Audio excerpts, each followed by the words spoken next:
안녕하세요. 뉴스반장입니다. 주말 잘 쉬고 계시죠? 저는 몸살 목감기가 심하게 걸려 하루 종일 누워만 있었습니다. 환절기다 보니 기온차도 심하고 건조해서 면역력도 떨어지고 하다 보니 바로 감기에 걸리고 말았는데요. 다들 뭐니뭐니 해도 건강이 최선입니다. 새로운 한 주를 위해 재충전하는 시간을 갖기 바랍니다. 목감기라서 목 상태가 안 좋은 점 미리 양해 부탁드립니다. 자유한국당 황교안 대표가 단식 나흘 만에 두루누워 주변의 안타까움을 사고 있는데요. 이는 대한민국 헌정사상 최단 기록으로 남을 전망입니다. 이정현 의원도 김성태 의원도 심지어 최근 13일을 버텨낸 한국당 이학재 의원의 절반도 못 미치는 기간인데요. 보다 이런 저질 체력은 처음 봤습니다. 영양주사까지 미리 맞고 전기장판에 전기 난로까지 매일 수분 흡수를 빙자해서 무언가를 연신 홀짝홀짝 마셔대는 황제단식의 신기원을 기록한 그의 모습은 온실 속의 화초처럼 살아온 삶의 단면을 보여줍니다. 단 한 번도 공익과 자신의 신념을 위해 목숨 걸고 그것을 관철시켜 본 적 없는 그로서는 너무나도 당연한 결과이죠. 사법고시 패스, 공안검사, 법무부 장관, 국무총리, 대통령 권한대행, 제1야당의 대표까지 그의 삶의 궤적을 돌아보면 이런 방식의 행동은 너무나도 느닷없고 뜬금없으며 그 자체가 국민들과 정치권에 설득력을 갖지 못할 수밖에 없는 겁니다. 체력이 급격하게 떨어진 황 대표는 농성장 자리에 누웠는데요.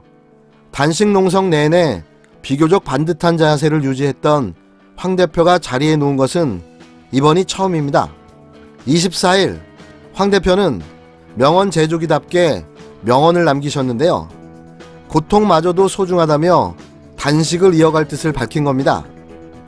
이날은 이낙연 국무총리도 황교안 대표를 찾아 건강이 상하면 안 된다고 위로했는데요.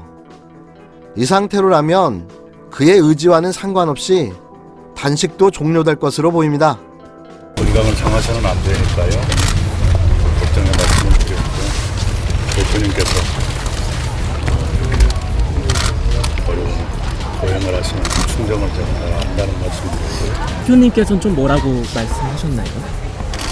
당신의 마음을 대통령께도 잘 전해달라는 말씀이셨습니다. 이날은 이낙연 국무총리도 황교안 대표를 찾아 건강이 상하면 안 된다고 위로했는데요. 이 상태로라면 그의 의지와 상관없이 단식은 종료될 것으로 보여집니다.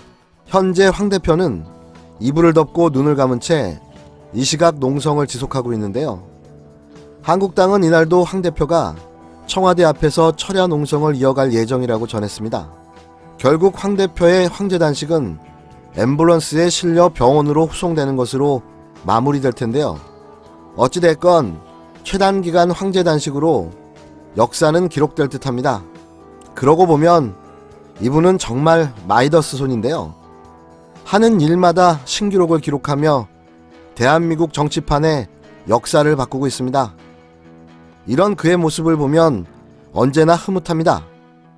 내년 총선과 대선까지 앞으로 쭉 한결같은 모습 보여주시길 바랍니다.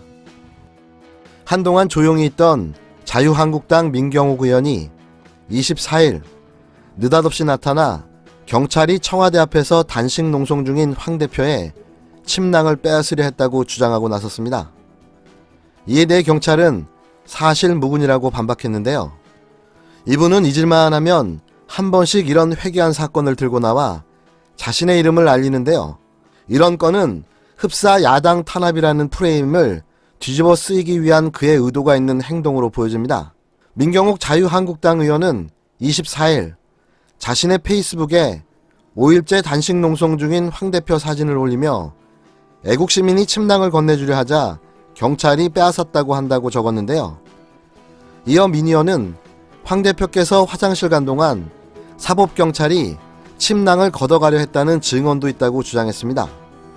사흘을 꼿꼿하게 버티던 황 대표가 결국 삭풍 속에 몸져 누웠다고 주장했는데요. 이에 경찰은 한국당 관계자들이 가져온 물건을 확인하는 과정에서 생긴 해프닝이라고 일축했고, 서울지방경찰청 관계자는 경찰 근무자가 침낭을 빼앗거나 황 대표가 화장실 간 동안 침낭을 거두려 한 사실은 전혀 없었다고 밝혔습니다. 또 경찰 관계자는 민 의원은 현장에 오지도 않았고 남들이 한 이야기만 듣고 페이스북에 글을 올린 것이라고 말했는데요. 총선은 다가오고 자신의 이름 세 글자 알려보려는 얄팍한 꼼수인 거죠. 이분도 정말 2020년 내년에는 안 봤으면 합니다.